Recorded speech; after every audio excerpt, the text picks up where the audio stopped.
Golden Freddy. Golden Freddy is a mysterious, ghost-like entity who takes on the form of a yellow animatronic bear similar to Freddy. He plays a prominent role in the FNAF franchise, although his origins are unknown. One of the most popular theories is that he has the spirits of Evan Afton and Cassidy inside of him, but again, that's just the most popular theory, and I am in no way confirming it's correct. He has appeared in every FNAF game up until Help Wanted, with a questionably canon appearance in Special Delivery. Leon Riskin. Leon Riskin is a sound designer and the current composer of the music for the FNAF series, including FNAF World, Sister Location, Freddy Fazbear's Pizzeria Simulator, Ultimate Custom Night, Help Wanted, Freddy in Space 2, Security Breach and its DLC, Help Wanted 2, and the console and mobile ports of FNAF 1-4. The Bite of 87. More known for the Markiplier clip than the actual event itself, the Bite of 87 is a notable event in the FNAF timeline where an animatronic bit somebody, removing their frontal lobe. The animatronic who caused the bite was thought to have been mangled due to their broken jaw and jump scare animation where they look like they're going for the top of your head. As a result of the incident, animatronics were no longer allowed to wander around the building during the day. JJ. JJ, also known as Balloon Girl, is a minor character in the FNAF series. She's a different colored counterpart of BB with a currently unknown origin.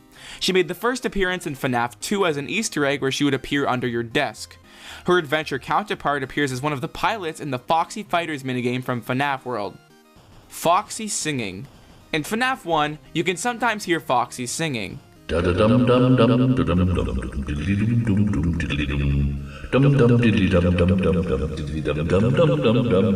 is somewhat bit retconned, as Foxy's voice actor in Ultimate Custom Night is not the same as his voice in the original. Halloween Update. The Halloween Update is a free update for FNAF 4 that was added on October 30th, 2015 for Halloween. This version adds new cheats, challenges, and gives most things a Halloween theme. However, with the exception of Nightmare Freddy and Nightmare Fredbear, all of the Nightmare animatronics are replaced. Jacko Bonnie replaces Nightmare Bonnie, Jacko Chica replaces Nightmare Chica, Nightmare Mangle replaces Nightmare Foxy, Nightmare Yon replaces Nightmare, and Nightmare Balloon Boy replaces Plush Trap in the Fun with Balloon Boy minigame in between each night. The Living Tombstone. Yov Lando, also known as the Living Tombstone, is an Israeli-American musician and YouTuber. He's known for his original songs based on video games, with his FNAF music series being particularly popular on his YouTube channel. His first FNAF song remains the most viewed video in the series, boasting over 362 million views. Additionally well-known tracks include It's Been So Long, Die in a Fire, I Got No Time, and I Can't Fix You. More recently, he created the song This Comes From Inside for Security Breach, released on June 30th, 2022. He also released a remix of JT Music's Join Us for a Bite, and a goth remix of the original FNAF 1 song featuring Black Griffin. William Afton. William Afton, otherwise known as the Purple Guy, is the co-founder of Fazbear Entertainment, as well as the main antagonist of the FNAF series. He was directly and indirectly responsible for numerous incidents, deaths, and tragedies throughout the series, most prominently responsible for the murder of many children. He created the Sister Location animatronics to capture children. He was obsessed with immortality and would kill children to experiment with them. Of course, their souls would go on to possess many animatronics. When William went to dismantle the classic animatronics after finding out that his victims had possessed them, the spirits scared him into a broken down Spring Bonnie suit, which snapped shut, leaving him trapped in the suit. Now being known as Springtrap, he would remain there until he was found 30 years later for Fazbear Frights, the horror attraction, which would soon after burn down. However, he escaped and somehow rebuilt his body into Scraptrap. After him and the remaining haunted animatronics are lured into the pizzeria in FNAF 6, the building is burnt down, with all the spirits finally passing on except for William. William goes to hell and is then tortured by the spirit of Golden Freddy and all his victims. I'm not going to discuss Glitch Trap or Burn Trap because I don't want to right now, but we'll get to them later.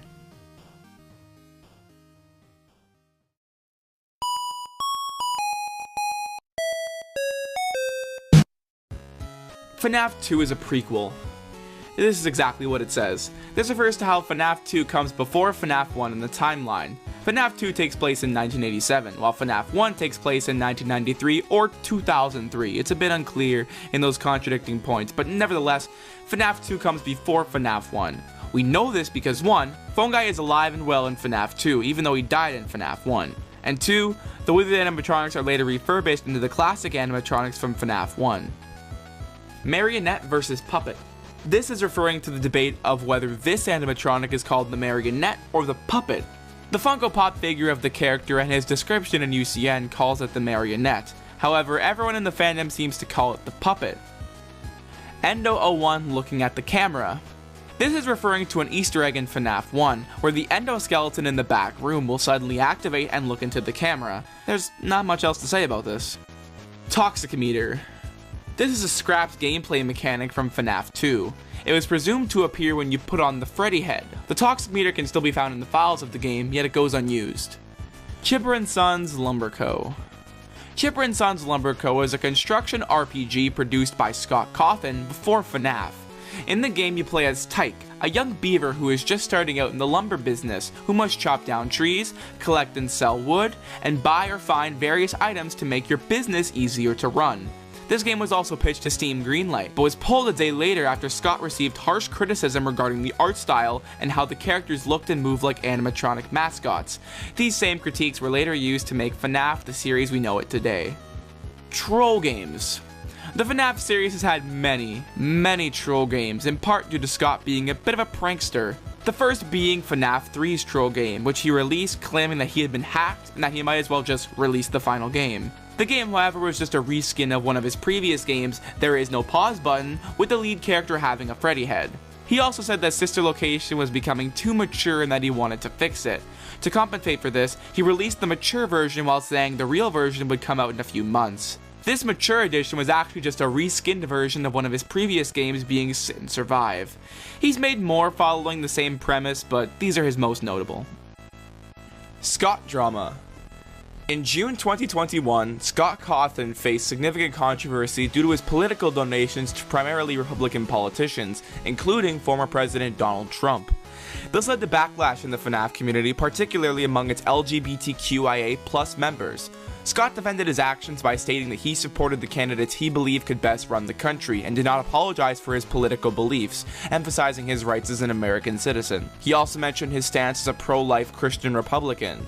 Following the backlash, Scott announced his retirement from video game development, expressing a desire to return to making games for his kids and for fun, and to focus on personal projects. He planned to pass the oversight of the FNAF series to Seal Wool, ensuring the continuity of the franchise while stepping back from its direct management, as well as still being behind the FNAF movie and the FNAF novel series. Death minigames. These are minigames that have a chance of appearing after dying in FNAF 2. They take the style of 8-bit Atari-style games, which tell the underlying story of the series.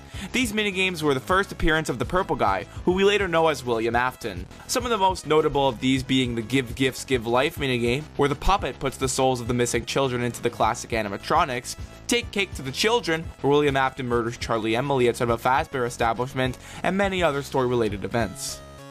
Jim Sterling.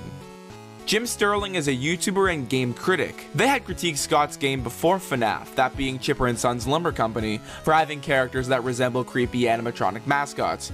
We all know that Scott took his ammunition and made FNAF. Jim has made a video on every game up until FNAF World. That wasn't until 2021, where they made a video surrounding the 2021 Scott Cawthon drama. Twisted Chica. This is referring to a cut character for the FNAF novel The Twisted Ones. The Twisted Ones novel artist, Lady Fitzy, posted concept art for a supposedly twisted version of Chica. Twisted Chica never appears in the novel, so it makes sense as to why this art was never seen, even though there is an official Funko plush and pop figure based off the character. Kira Breed Risley. Kira Breed Risley is a novelist, screenwriter, and playwright. She currently works as a staff ghostwriter and editor at Kevin Anderson & Associates. She's best known for writing the trilogy of FNAF novels, with the first novel, The Silver Eyes, having become a #1 New York Times bestseller, along with other FNAF-related novel projects. Hub World Secrets. This is referring to the secrets on the hub world of the Curse of Dreadbear DLC for FNAF Help Wanted. These can be as simple as bats occasionally flying through the area, or loading with the sky being red, which alongside the house on the hill is very reminiscent of FNAF 4's title screen. However, there are also some neat, more noticeable ones, such as Foxy's pirate ship being dragged under by a kraken, or Dreadbear occasionally walking from the lake to the bar on the player's right. Fredbear in UCN. Fredbear is a secret antagonist in Ultimate Custom Night. However, the steps to find him are pretty complex. First, you set Golden Freddy's AI on 1, make sure you have no other characters available. Second, stall on the cameras after starting the game and collect Faz coins. After getting 10 Faz coins, head to the prize counter and buy the Death coin. You should see Fredbear's hat on the table after flipping down the tablet. Once you see Golden Freddy in the corner, use the Death coin.